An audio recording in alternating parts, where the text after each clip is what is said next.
From first breath to last breath, the respiratory bookends of our lives, we're supposed to be connected. And when we're not connected, there could be problems. So that's the theme for our afternoon session right now, which is building the intergenerational bridge. Now, our presenter, I've got her bio, but I don't need it. Trust me, she is an expert on this topic. A noted researcher and practitioner on the intergenerational arts. But what Nancy Henkin brings to us, and it's Nancy Z. Henkin, I found out moments ago, for Zimmerman, in case you're curious, is an inspiration to countless others, including the person standing here before you, because she brings to this conversation of intergenerational bridging not only a passion and a knowledge, but like you, she believes in the 5 L's. Life, love, learning, leadership, and legacy. All added up, those 5 L's have a compelling friend in Nancy Henkin, and soon to be a friend of yours. Please join me in welcoming to the microphone Dr. Nancy Henkin. Lovely introduction, much better than the boring bio that I usually have. Well, good afternoon, buenos dias. My Spanish is very limited, but I had an opportunity to practice today. I'm delighted to be in Florida, except I'm really not so happy about the weather. It's cold in Philadelphia. It is cold. It was snowing when I left, and I expected to come to St. Petersburg and have this gorgeous sun and kind of walk around with no jacket, and it's freezing. But it's okay. I'll survive. I want to thank the organizers for inviting me, Jack, Bob, and the rest of you who are on the committee. I'm really honored to be here. And I want to express my thanks to Cecile and Madeline this morning. I thought that the keynote and the presentation by Madeline were terrific, and I'm going to build on some of that. I wrote notes for this speech, and then I wrote a million notes afterwards from the conversations I had here and from the keynotes. I've been doing this work a long time. I was 30 or 31 when I started. I had a 3-year-old child, and I'm now 71, almost 72, and I have 2 grandchildren. This has been my life's work. When Cecile said, passion is infectious, I am really passionate about this work. It's really benefited so many people, but it's also enriched my life. And I started this when I just finished my doctorate, and I was at Temple. And I was thinking about elder hostel and having, you know what that is, it's now Rhodes Scholar. So having older people come on campus. And I met a wonderful woman who became my mentor. Her name was Maggie Kuhn. Has anyone heard of Maggie Kuhn? She was the national convener of the Gray Panthers. I wonder how many young people. Actually, you know, I want to do something before I get into Maggie. I want to see how intergenerational we are. I'm visually seeing you intergenerational. How many people are under 21? Under 25. We have a few. Under 30. Okay. How about 31 to 45? 46 to 55. Look around. 56 to, let's say, 65. Not there. 66 to 75. And over 70. Yay! Okay, that's great, because now I know we are an intergenerational community talking about intergenerational issues. So back to Maggie. I met Maggie Kuhn, this incredibly dynamic person, and she said, well, you know, a lot of these elder hostel programs, they bring older people on campus, but there's no interaction between the older people and the young people. So whatever you do, make sure you foster interaction. So I created something called an intergenerational learning retreat. And for 21 years, we brought about 75 people each summer for a week to live in Temple's campus, Temple's dorms. And they ranged from 13 to 100 one year. And we had I'm a group facilitator, and my background is organizational development and group process. So we did a lot of structured activities, because you can't just throw young people and older people together. That's such a myth. They say, oh, just throw them together and wonderful things will happen. No, you have to do things that will break down some of the barriers and the stereotypes people have of each other. So we did square dancing. Square dancing. So we had these 13-year-old kids from the hood do-si-doing with old white ladies from Elkins Park who would never have connected, and they're laughing together. We talked about loss and grief. We talked about family. We did talent shows and played in the pool. And what I learned was that people want community. People yearn for community. And we don't provide opportunities for people from diverse backgrounds and ages to come together to learn that. And so year after year, the first year I thought, oh, these are special people, because it was so deep. I mean, this, you know, when you walk down the hallway to the bathroom, and then you have an older person dealing with dentures and a young person dealing with a hairdryer and people in between doing things, you know, it's an intimate setting. And so all the facades aren't there, and you're talking to each other, you know, in each other's rooms and hanging out at lunch. And so it was very, very powerful for me. And from that moment on, I realized that I needed to do this kind of work, because I saw this is community. This is what we need to do.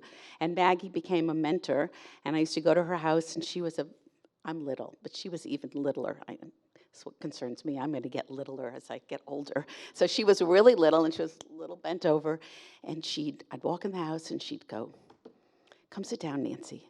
Let's dream and scheme.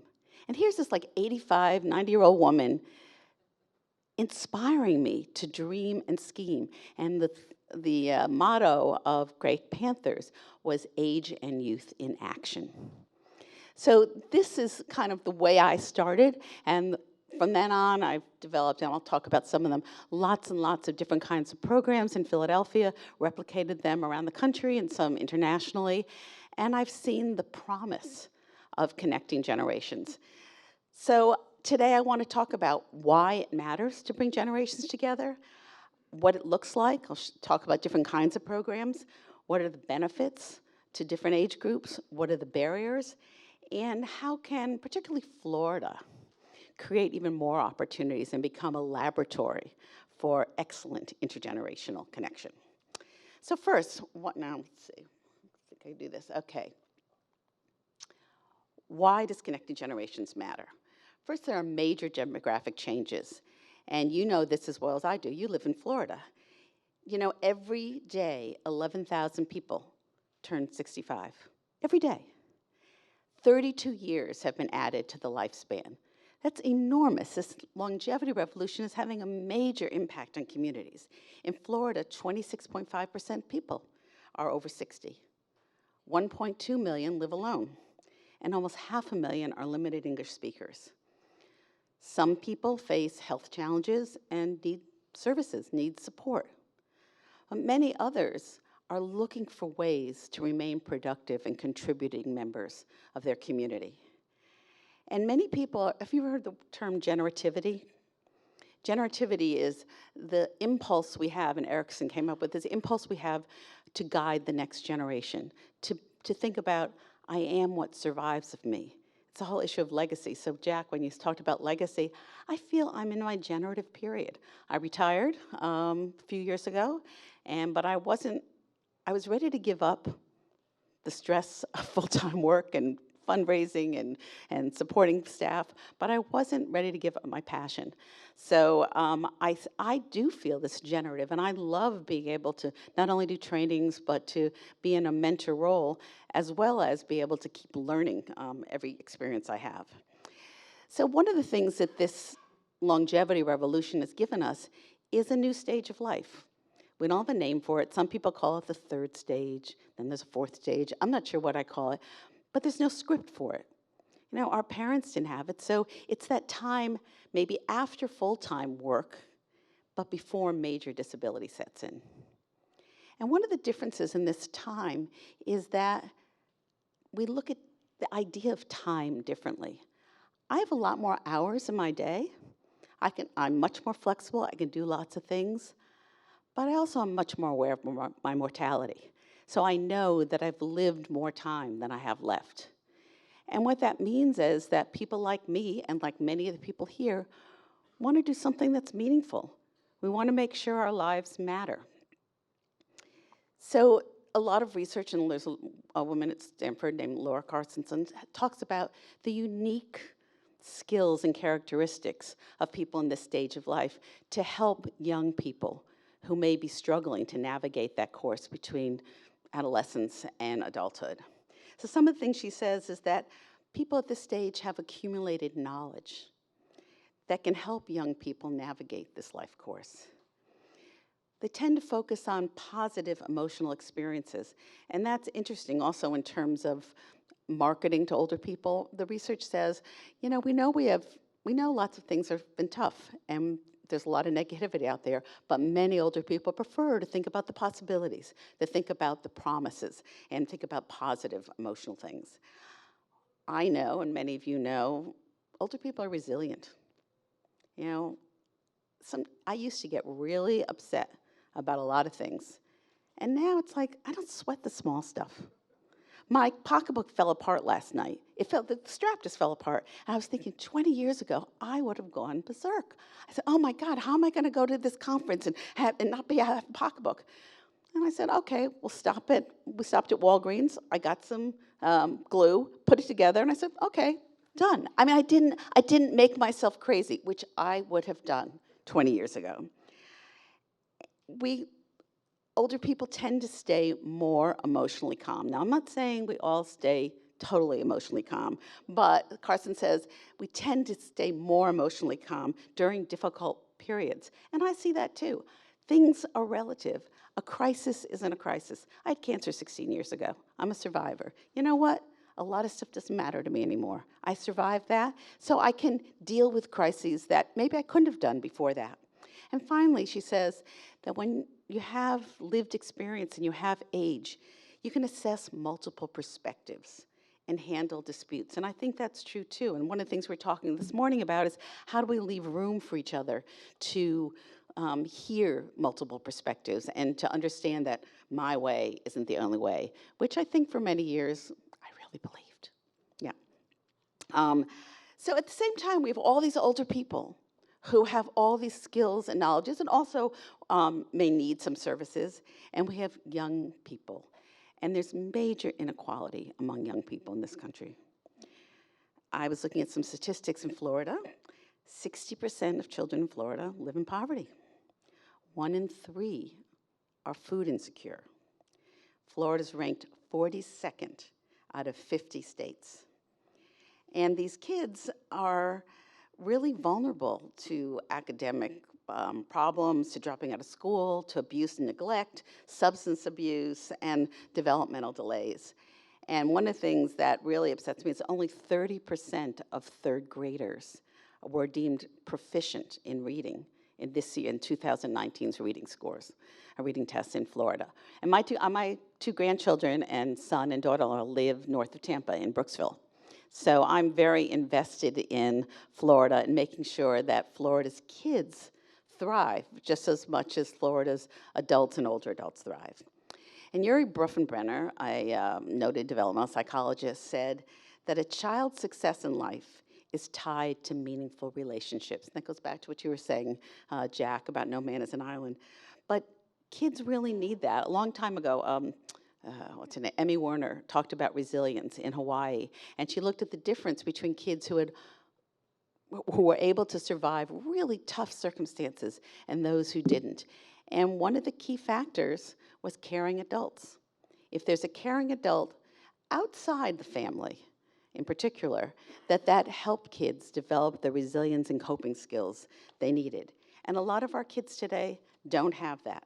And they need older adults to kind of help them get past really critical challenges that they face. I remember being in South Carolina and talking to a group of young men who were in a foster home, and they had some tough experiences. And I had them do this exercise, which I do a lot, about imagining what you're going to be like when you're older, because it helps kind of foster empathy.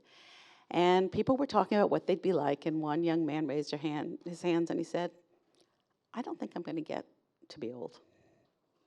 And he was in a very, very violent-prone neighborhood, and he saw many of his friends have major problems and face violence every day, and he had no hope. And I was thinking, that's where the perspective of an older person who has been through a number of things can be helpful and can help that person say, this too shall pass. You know, we have Gen Zers, all different generations, but Gen Zers, they're the people born about 1995, about 2012. And there are real challenges. I know I was talking to, where's Madeline? She's a Gen Zer, but there are a number of people here who have a lot of issues around anxiety and depression. And I see this over and over again. I keep thinking so many of these young people have advantages that some of us never have, some don't, but their anxiety and depression is really, really rampant. And, you know, one of the tables was talking about technology.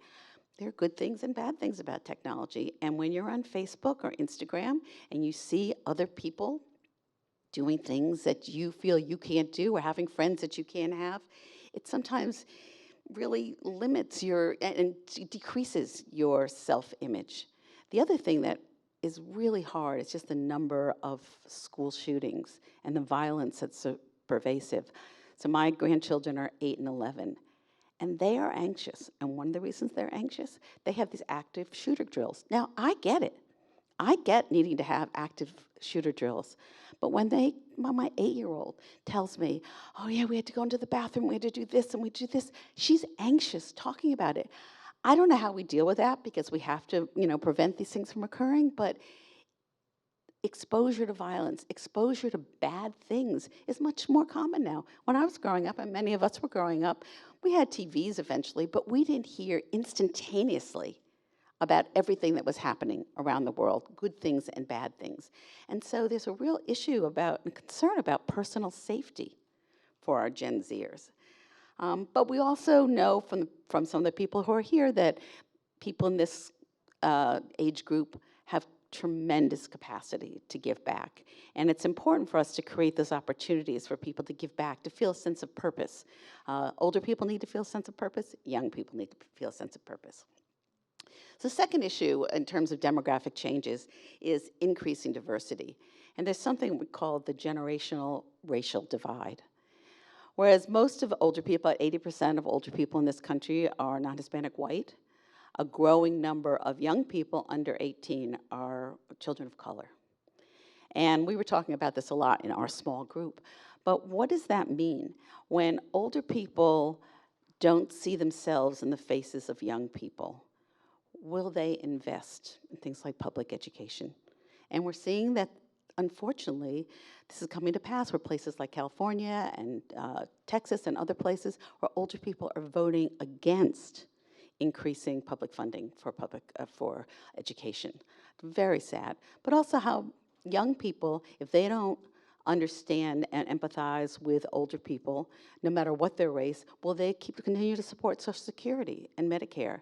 So there's a reason why we should be breaking down some of these barriers, talking about race, talking about generational differences, seeing that we're all invested in each other, and we have mutual interests in working together to solve some of these problems. Okay, let's do this. Another reason for why connecting generations matters is age segregation.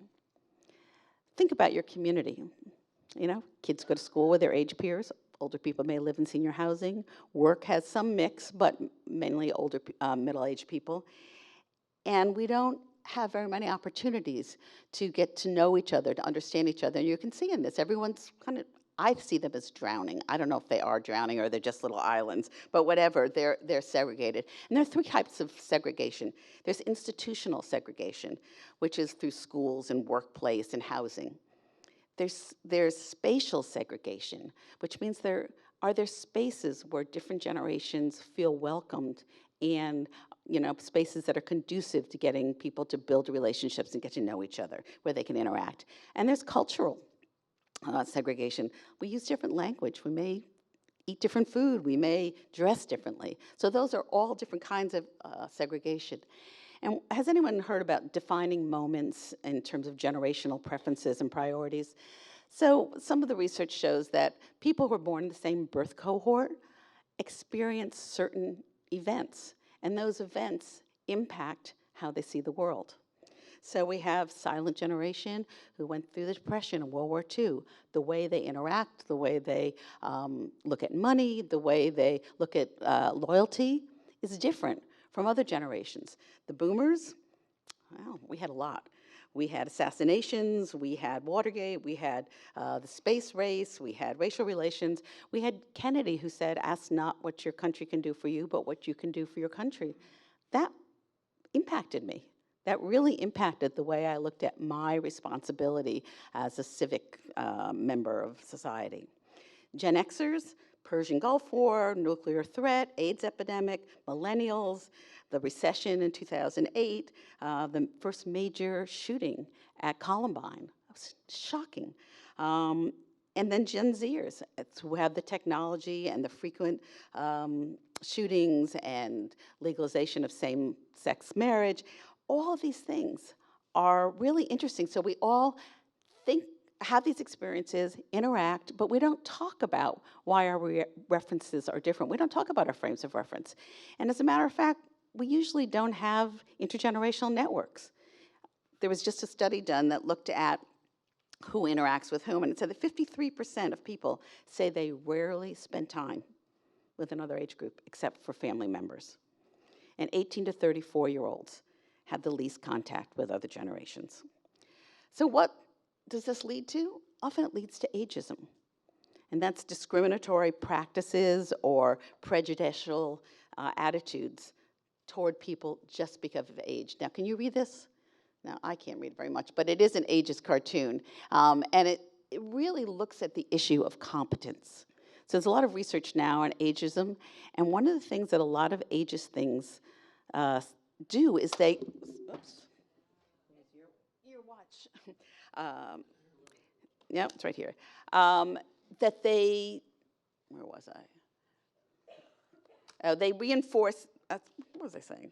That they reinforce some of the stereotypes about older people, and they, particularly around competence. So older people, one of the things, now I am older, yep.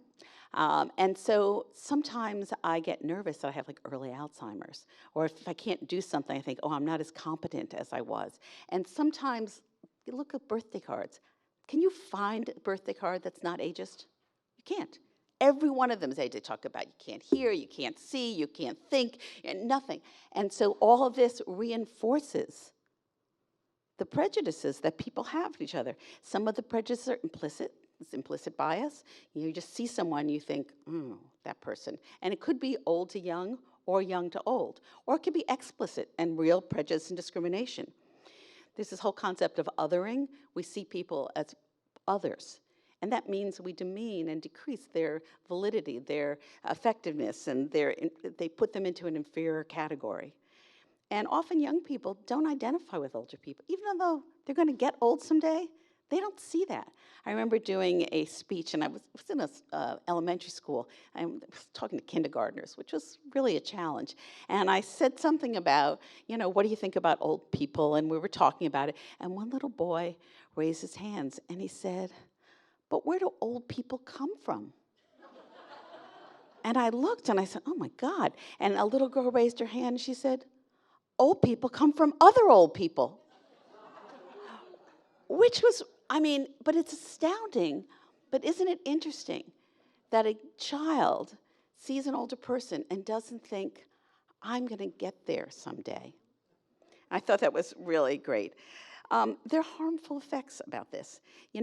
Young people deny the elder within. We're all going to be old someday if we're lucky.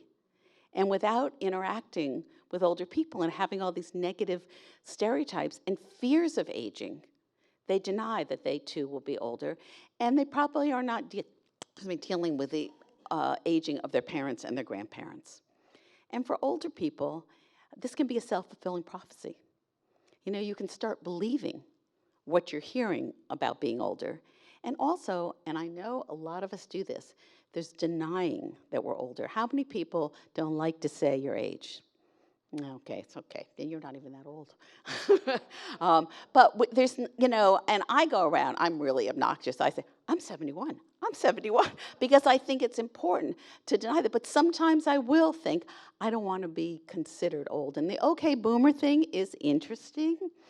I think it's a little dismissive. I understand, and I appreciate Nadine's saying when she hears that, she questions whether what she's saying is actually a boomerism, and is it as sensitive as it could be to younger adults. I do think it's an ageist phrase.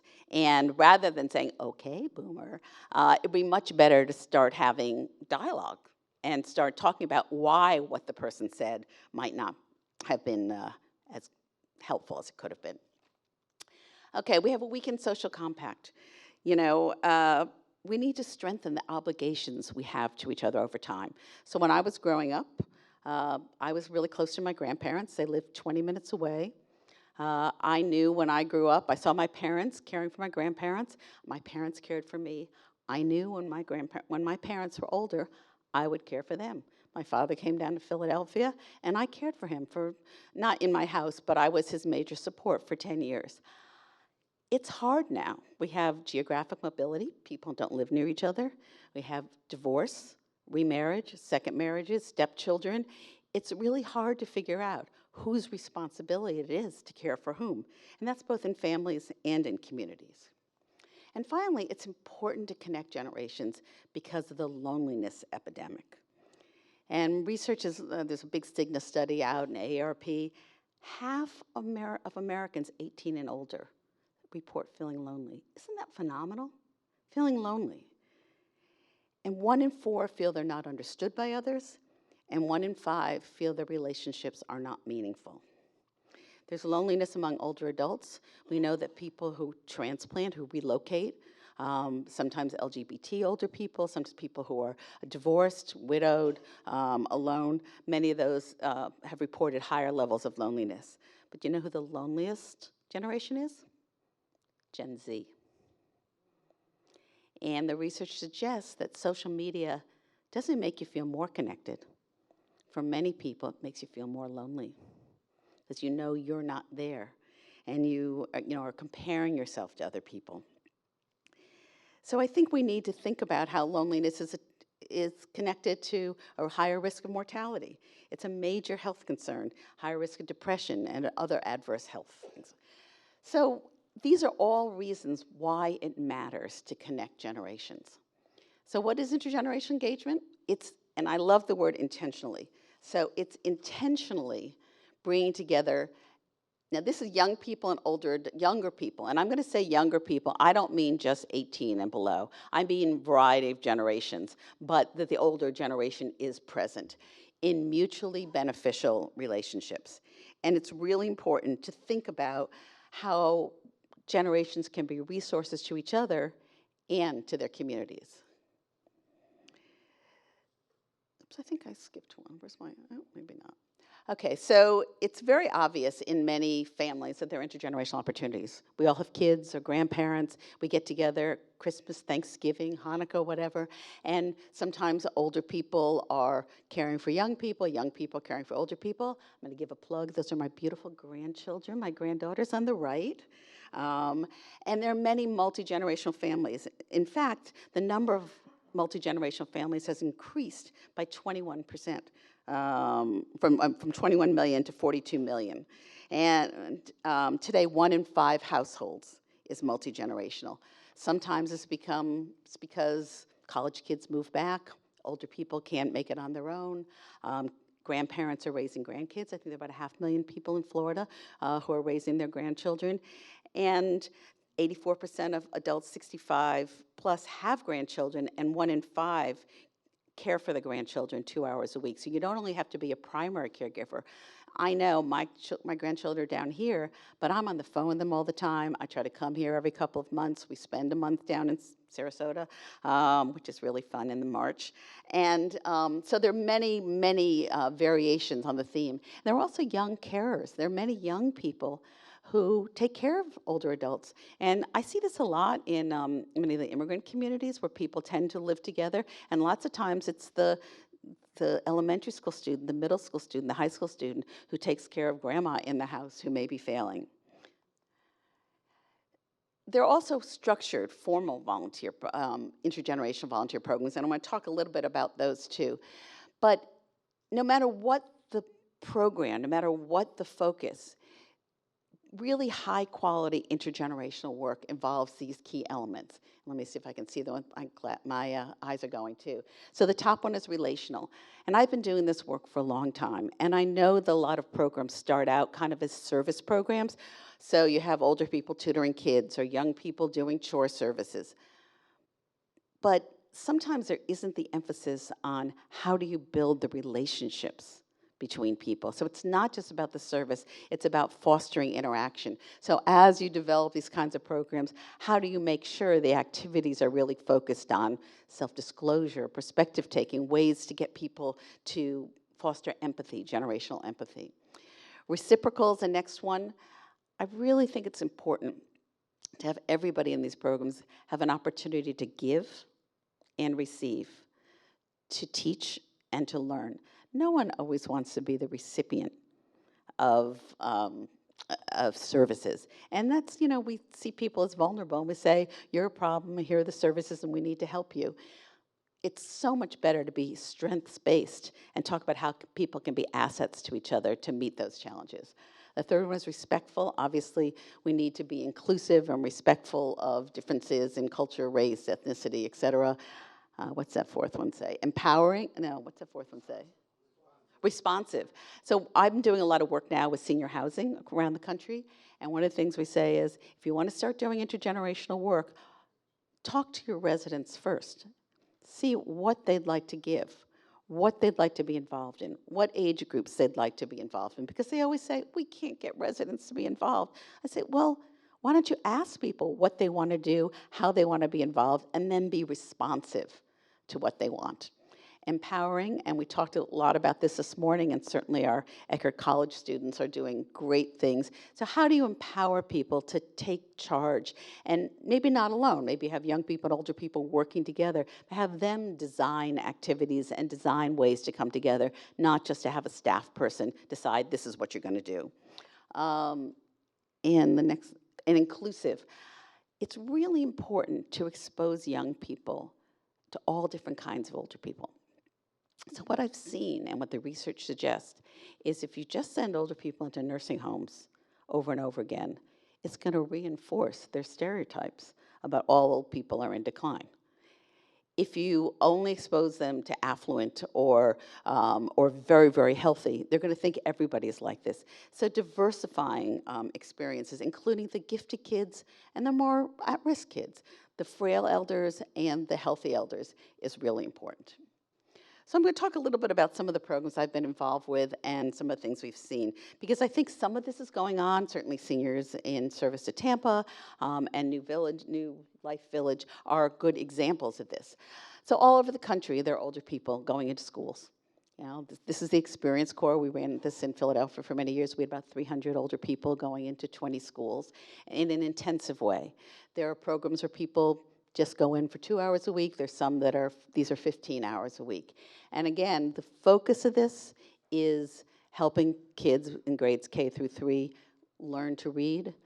But over and over again, we heard from the older people that they were getting more out of it, that they loved when the kids came up to them and hugged them and made them feel special.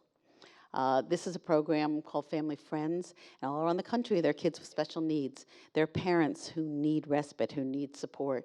And this man and his wife, George and Juanita, became paired with Michael, and they, I think, were with him and his family for about 10 years. And they would go there every week. Sometimes they'd be there with his mother, sometimes they wouldn't be. And they developed this incredible relationship. And we had hundreds of people doing this. And one of the things that was so heartbreaking but also poignant to me is Florence was an older woman, and she saw this young man for about, I'd say, 8 or 9 years. And at the end, she wasn't feeling well, and she couldn't make it anymore. And this young man and his mother started visiting her. And to me, that's reciprocity. And I couldn't have scripted anything that would be more reflective of what we're talking about here. This is Pedro and Dot. She was a mentor to Pedro. He was in a juvenile justice system, and we had a program around the country where we were engaging older people to support kids coming out of the juvenile justice system. And she was a fighter. You know, the juvenile justice system people, this was in Springfield, Massachusetts, said that they weren't sure that older people could really be that helpful to young people. And then they met Dot. And she just kept fighting for him, fighting for every kind of opportunity.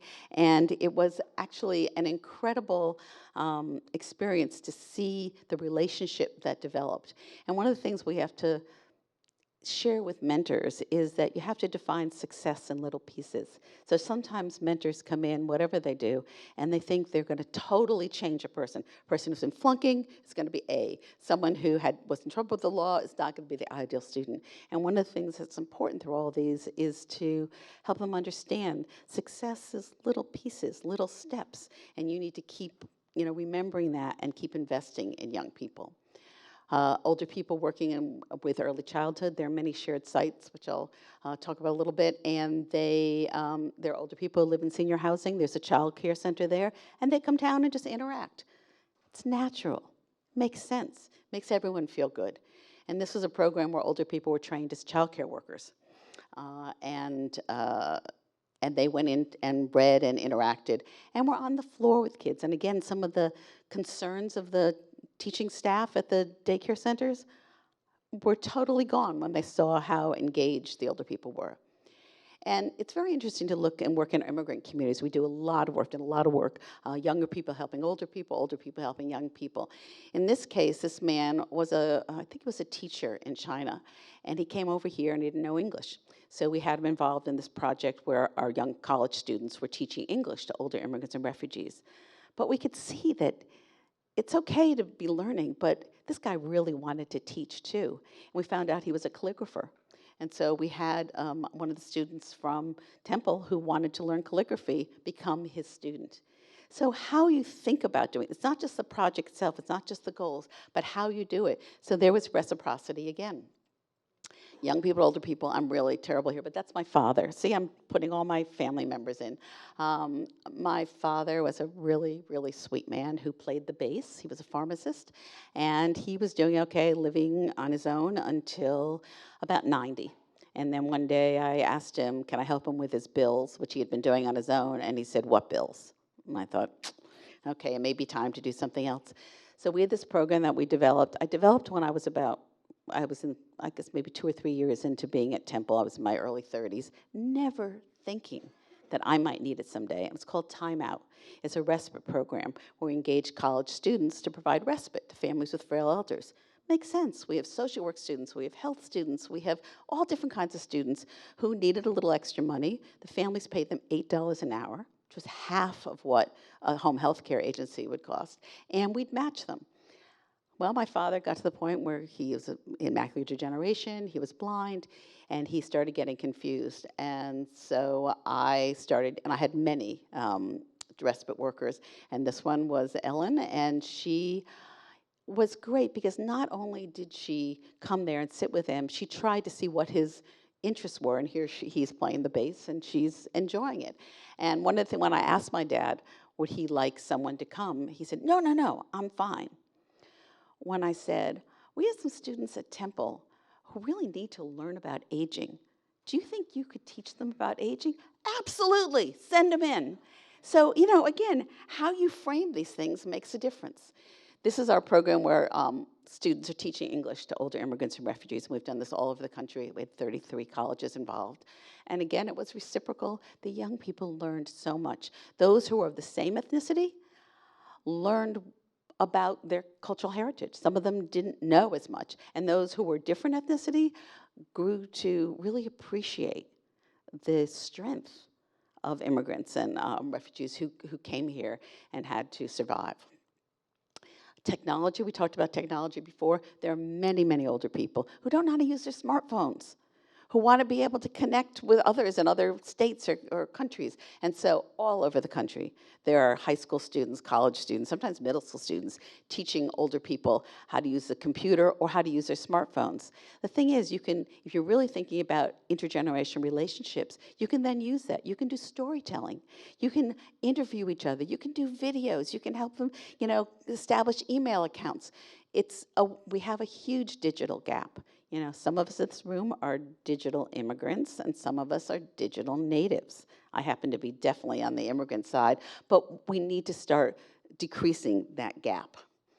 And this is friendly visiting. A lot of young high school and college students go and do friendly visiting, and a lot of it's around oral histories, asking older people, what life was like and having them reminisce. But we also encourage the older people to ask young people, what's it like to be a young person today? And that isn't something that happens very often. And then we have young and old working together, and this is one of my favorite programs. I was telling our friends from Peru about this. This is an intergenerational entrepreneurship program. And there were a lot of older people. This is a Latino community in Philadelphia, older people who, many of whom were very depressed, really had very low self-esteem, and young people who were out of school, and they were in a job training program. And we said, why not bring them together? Have the older people teach some skills, have young people teach social media, and they created La Tiendita, which is Little Shop. And so they taught each other crafts, mostly the older people. The woman over here made piñatas in Puerto Rico. And she taught the young people how to make piñatas, and they started their own business. They made crafts and learned sewing and did a whole range of things, had an artist come in and teach them things, and then we had pop-up shops every 10 weeks, and they sold the products. The pride, the self-esteem, the feelings of competence was really incredible.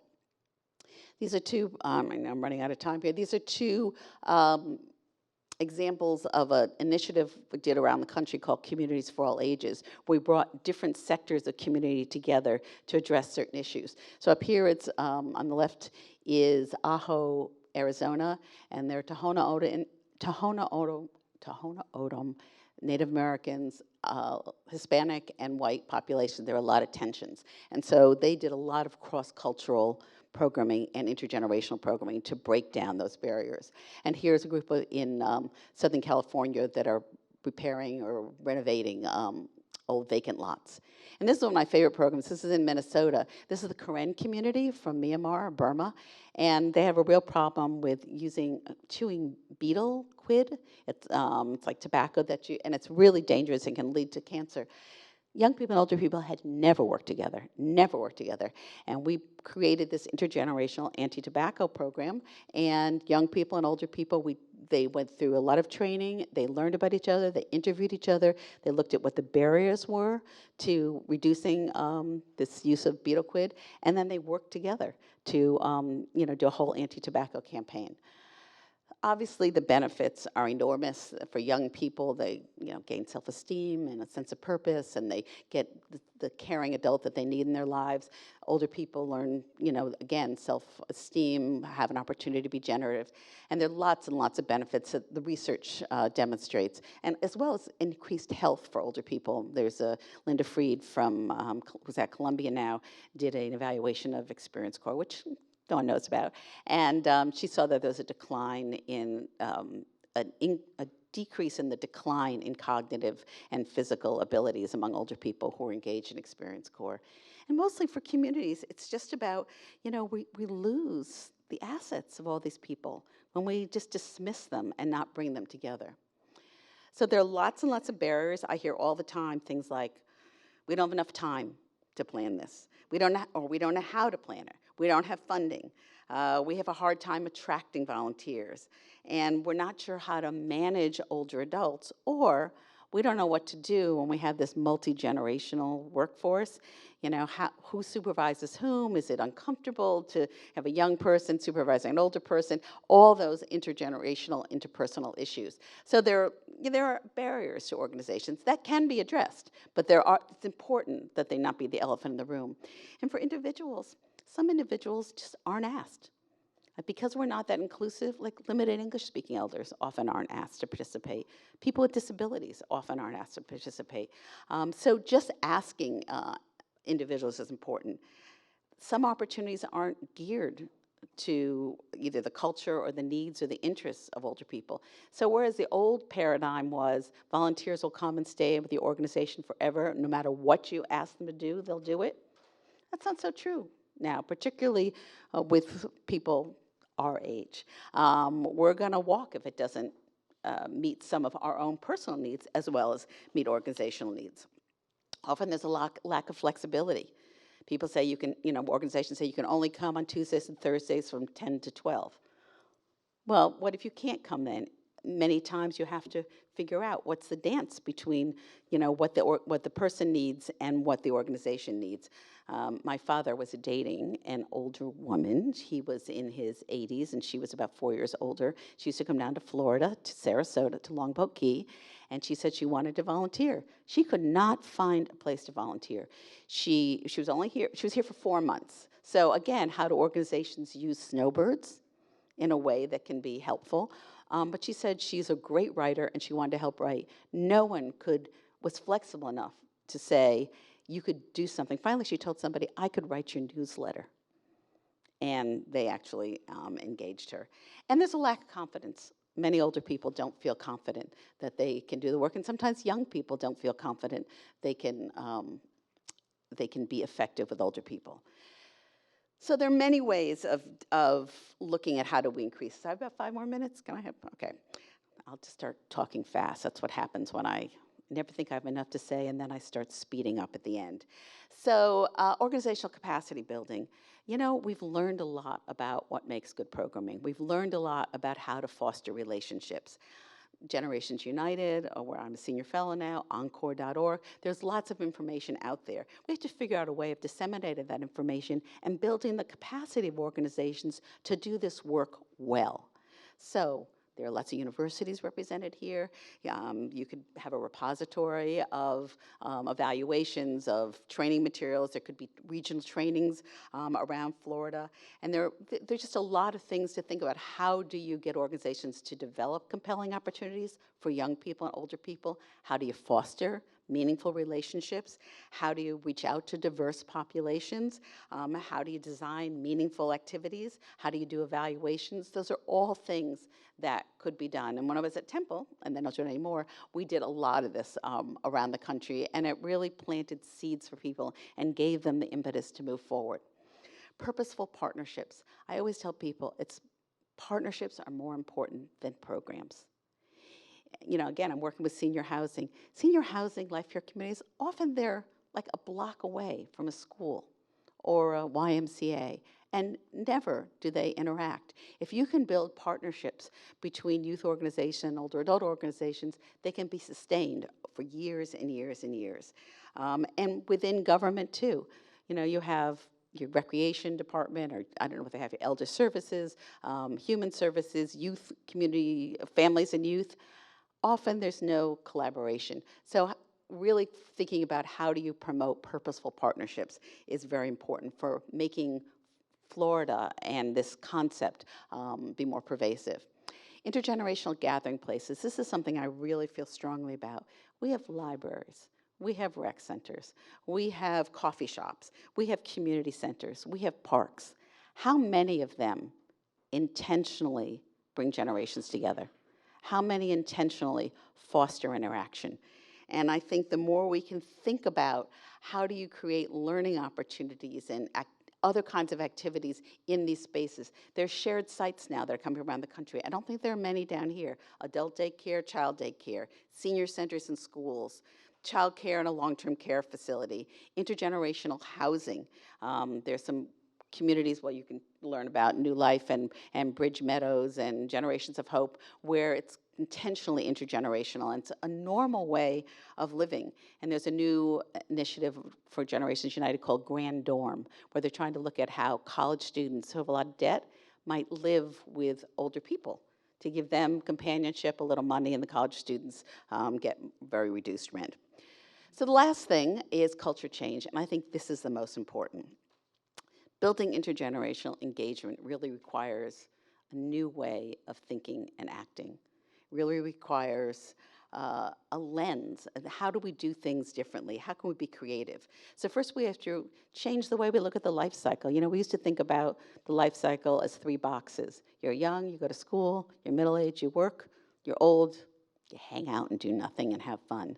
It's not that way anymore. We're living longer. We want something different. So we have to think about the life course as age integrated, where there are opportunities to do all these things throughout the life phase. Also have to think differently about just aging. Aging isn't something that starts at 65, it starts at birth. You're born, you die, and you age in between. And if we think about it that way, then we're all aging, and we have to think about what opportunities are good for us at every stage. We also have to think about what it means to be old. And again, not thinking about old age as a time of decline. Sure, it has its challenges. There's a great phrase, aging ain't for sissies, and it's true. So I don't want to paint that there are never any issues, but it's also a time of contribution and creativity and caring and connection.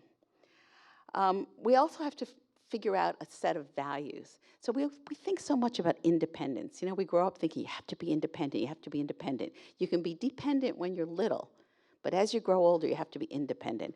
How do we move from our focus on independence to interdependence? That we have a shared fate, that we really are interconnected. How do we move from a focus on me and individualism to collectivism, that we're all responsible for growing up and growing older? And how do we move from seeing older adults and youth as problems to be solved versus assets to be tapped? And finally, in our difficult society right now, where the narrative is about tribalism and polarization, how do we find common ground? And how do we create spaces where people can be heard? So culture changes require leadership, it's risk-taking, and development of a common vision. And it's going to involve new programs, new policies, and new practices, and everybody has a role to play. So I know some of you are from state government, county government. There's so many things you can do in terms of promoting policies that bring generations together versus separate them, particularly around shared sites where there are a lot of regulatory problems, and really thinking about how do you share resources and how can different departments work together. Foundations, you can be a catalyst and a convener. It's not only about funding, it's also about raising awareness of the value of this and bringing people together to think about collective impact. If you all worked on this and had a lifespan approach, so if it's obesity, it's not just a kids' obesity program here, an older adult diabetes program here. It's how do you talk about the root causes of obesity and work together. Colleges and universities, again, you can be repositories, you can do training, you can have your students involved in intergenerational service learning. Community-based organizations, you can enhance your vision by adding either young people or older people and thinking about combating loneliness and building relationships. No one's here from the media, but the media can do a lot in highlighting why this is important and changing, again, our views. And the students here, what a great opportunity for you to be here and to think about how this impacts you on a personal level, but also we see there's a shrinking workforce going into aging. So how can we encourage young people to go into a field that impacts older people? So we all need to be intergenerational champions. We need to be the change that we want to see. And I really hope that Florida becomes the model for intergenerational engagement, and that as I go around the country, I can say, all these things are going on in all these counties of Florida, because they get it. They are the change they want to see. So thank you very much. And I'm going to leave.